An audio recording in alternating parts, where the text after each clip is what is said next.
एक छोटा सा किस्सा है, अगर आप लोग बोले तो। इरशाद। बिल्कुल। तो यार 80s के दौर पे, 75-80s के दौर पे, अगर आप एक सीए हो, साथ में आप बीए हो इन फिलॉसफी, साथ में आप पीएचडी हो, तो भैया आप भगवान। ओके, ऑब्वियस ही बात है। आप देखो ना यार, अपने अगर हम जाते हैं इंसिस्टर्स पे, एक डिग्री करना ही बहुत बड़ी बात हो जाती थी। अगर ग्रेजुएट हो गए तो बहुत बड़ी बात हो जाती थी। पीएचडी तो आज भी बड़ी बात है। आज बड़ी बात है। मैं तब की बात कर रहा हूँ भाई, मतलब एक पढ़ा लिखा व्यक्ति। ये व्यक्ति एक्चुअली में बॉर्न हुए थे राजस्थान में, और राजस्थान के बाद इनकी अपब्रिंगिंग हुई कलकत्ता में। ओके। और कलकत्ता में उस समय पे सबसे बड़ा स्टॉक एक्सचेंज चलता था, सबसे ज्यादा एक्टिव स्टॉक एक्सचेंज चलता था, जिसको एक व्यक्ति ने पूरी तरीके से गिरा दिया, जिसके बारे में हमने सेकंड पार्ट में बात करी थी। तो ये व्यक्ति बड़ा फैसिनेटेड हुआ था, और उसी के बीच में लेट 90s में ये हर्षद मेहता को देख रहे हैं कि भैया एक बंदा है, मार्केट में आया है, मतलब 24 करोड़ का एक साल में टैक्स भर रहे हैं, अंधा पैसा बना रहे हैं, मीडिया में सुर्खियों में छाए हुए हैं, फॉर्च्यून के कवर, दुनिया भर के बड़े मैगजीन के कवर पे है। इंस्पायर हो रहे थे, बिल्कुल इंस्पायर हो रहे थे। तो उन्होंने बोला, लेकिन इन्होंने पूरा वो एनालाइज किया हुआ था, तो उन्होंने बोला लेकिन ये बंदे ने जो फेक बीआर और ये सारी चीज़ें हुई, इसके चक्कर में फंस गया, बहुत ज़्यादा लाइमलाइट में रह गए और इस चीज़ में पूरी तरीके से ख़त्म हो गए। तो ये भाई साहब है भंसाली, मूवी वाले भंसाली साहब की बात नहीं कर रहे हैं, सीआर भंसाली। अब एक व्यक्ति जो हर्षद मेहता के क्रैश के बाद, जब लोग बोलते 3 साल तक किसी ने नहीं कमाया, उस व्यक्ति ने 2 करोड़ से 400 करोड़ रुपए केवल 4 साल में कमाया। 1992 से लेकर 1996 के बीच में इस अकेले इंसान ने 2 करोड़ से 400 करोड़ रुपए कमाए। कैसे? ये अब बड़ा इंटरेस्टिंग होगा। तो भंसाली साहब के पास क्रेडेंशियल बहुत था। हमारे देश का सबसे बड़ा दुर्भाग्यवश बात यह है कि अगर आज के समय पे बताता हूं, अगर आपने अपनी लिंक्डइन प्रोफाइल पे IIM, IIT, CA ऊपर से लिख दिया, तो भैया लोगों को मेंटल ऑर्गेजम हो जाता है। ओह माय गॉड, क्या बंदा है ये, देव मानुस।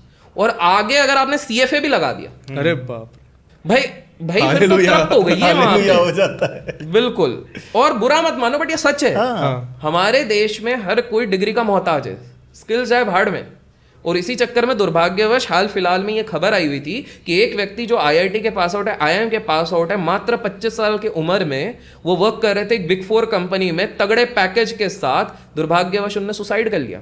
हमारे देश में इसको सक्सेस कहते हैं, और उन्होंने दुर्भाग्यवश सुसाइड कर लिया। तो पॉइंट मेरा पहला तो ये है कि ये पैरामीटर लगाना ना, कि जब तक आप उस कॉलेज के पास आउट हो तभी आप सही हो, जब तक आप वो गलत है। बट चलिए, जो है सो है। तो ये सीआर भंसाली भाई साहब, इनके पास सारी इतनी बढ़िया डिग्री तो मैंने बता दी, PhD भी करी है, तो एक ट्रस्ट बिल्ड करने लग गए।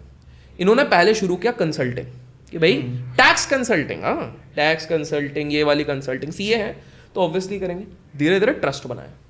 अब इनने हर्षद मेहता का एरा खत्म हुआ, बोला यार कोई बड़ी मछली दिख नहीं रही है इस मार्केट में, सब थोड़े सहमे, क्योंकि उस समय पर ब्रोकर राज होता था। हमने फर्स्ट पार्ट में बात करी है हमारे फर्स्ट पॉडकास्ट में।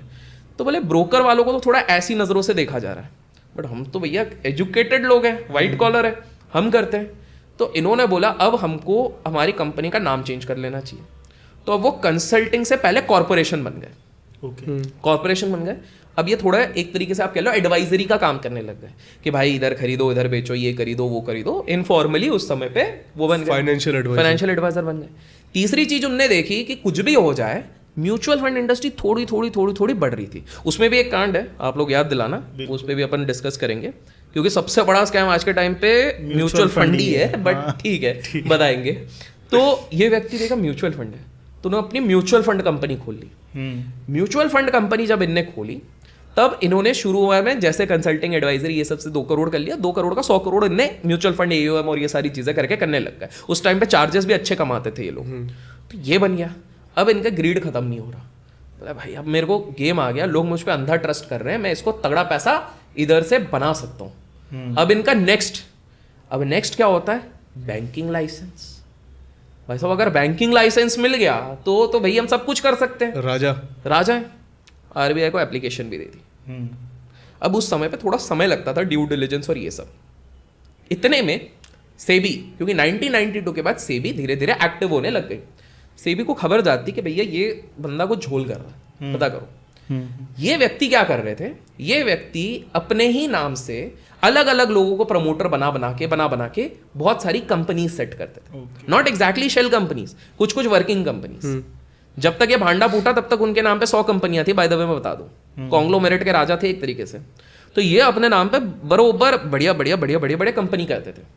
और वो क्या करते थे, अपने म्यूचुअल फंड की वैल्यूएशन बढ़ाने के लिए या एडवाइजरी में दिखाने के लिए कि हम अच्छा काम कर रहे हैं, एक कंपनी दूसरे कंपनी में स्टेक उठा रही है, फिर उसके शेयर भग रहे हैं, फिर ये कंपनी उसका बना रही है, और मार्केट में किसी को पता नहीं कि सारी कंपनी इनके अंडर है। सर्क्यूलर जैसे सर्क्यूलर, एग्जैक्टली। तो ये इधर से इधर का उठाया, उधर से इधर का उठाया, इधर का उधर उठाया, फिर इनकी म्यूचुअल फंड कंपनी में सबसे ज्यादा स्टेक इधर ही ले रही है। तो एक तरीके से क्लाइंट का पैसा लेके यहीं से पुशिंग हो रहा है और इसी चीज को बढ़ाया जा रहा है, परसेप्शन।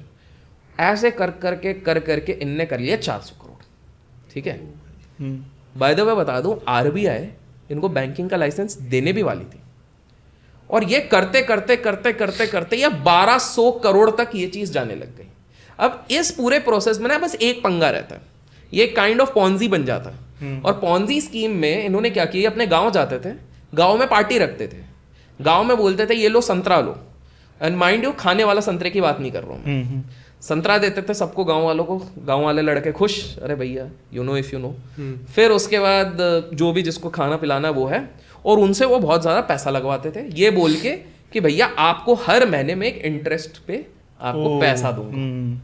अब क्या हो गया, कुछ लोगों को पैसा आना बंद हो गया, तो इनको थोड़ा डाउट होने लग गया, और तब तक ये कांड 1200 करोड़ का हो चुका था, 1200 करोड़ का। और जब आरबीआई ये सोच ही रही थी देने का, तब थैंकफुली सेबी पहुंच गई आरबीआई के पास, भाई साहब रुक जाओ, हमने पूरा चिट्ठा बना के रखा हुआ है, थोड़ा सब्र कर लो, किसको देने वाले हो, ये तो पूरी दुनिया हिला देगा। और जब दोनों ने साथ में मिलकर काम किया तो पता लगा भाई साहब ये तो बहुत ही बड़ा कांड कर रहे हैं। इनको भनक लग गई, सोर्स थे, ये भग गए हांगकांग। अच्छा, तब नूडल खाने नहीं, मतलब तब यूके नहीं भागा करते, यूके नहीं, तब हांगकांग भागे थे, नजदीक पड़ता। हाँ, तो हांगकांग भाग गए, बट जैसे तैसे करके एक्स्ट्राडिट करके, जो भी वर्ड बोलते हैं वो करके इनको लाया गया, अच्छा, अरेस्ट किया गया। बट इंटरेस्टिंगली पता है 1.5 साल बाद ऑन बेल रिहाई हो गई। 1200 करोड़ किसके पास है किसी को नहीं पता, और इनको कितना रुपए देना पड़ा था आप शॉक हो जाओगे, 50,000 रुपए। अरे बाप रे। और आज भी धीरे धीरे करके बोलते उनने पैसे लौटाए हैं, बट सोर्सेज ये कहते हैं कि ज्यादा से ज्यादा 1 करोड़ लौटाए, बाकी किधर गए। और ये याद करो मैं 92 से 96 के बीच की बात कर रहा हूँ, तो 96 ये कुछ सुनी सी बात लग रही है, जिनका नाम जर्सी पे आता था इंडियन क्रिकेट की, मतलब वो है नहीं, बोल रहा हूँ मैं, वो है नहीं, बट उनके जैसे लग रही है, श्री जी की जैसे। हाँ, वो अभी चल रहा है काफी ज्यादा, तो वो भी यार स्कैम की बात करने जाओ ना, निकल के आ जाए, एक स्कैम खोदो 50 और निकलते हैं। हाँ वो तो है, बट वो बढ़िया यार, रे मिस्टीरियो बन के घूमते हैं, WWE वाले टाइप। आजकल खोल दिया उनने नकाब, बट पहले लेके घूमते थे, स्टाइल स्टेटमेंट लगता था। और उनकी वाइफ योगा अच्छा सिखाती है, बट हाँ जी, तो आगे बढ़ते हैं आगे बढ़ते। तो ये वाला सीन था। तो ये एक बहुत बड़ा, मतलब एक तरीके से आप बोलो ना कि भैया सीए लोग कुछ नहीं करते हैं, तो भैया सीए लोगों ने 1200 करोड़ का स्कैम करके रखा है। तो ये उस जमाने में उस जमाने के 1200 करोड़ पकड़ लो इन्फ्लेशन का कैलकुलेशन करके, जो कैलकुलेशन करते हैं, अच्छा उनके लिए। हाँ बिल्कुल, एक होमवर्क, बिल्कुल। तो ये वाला सीन हुआ था।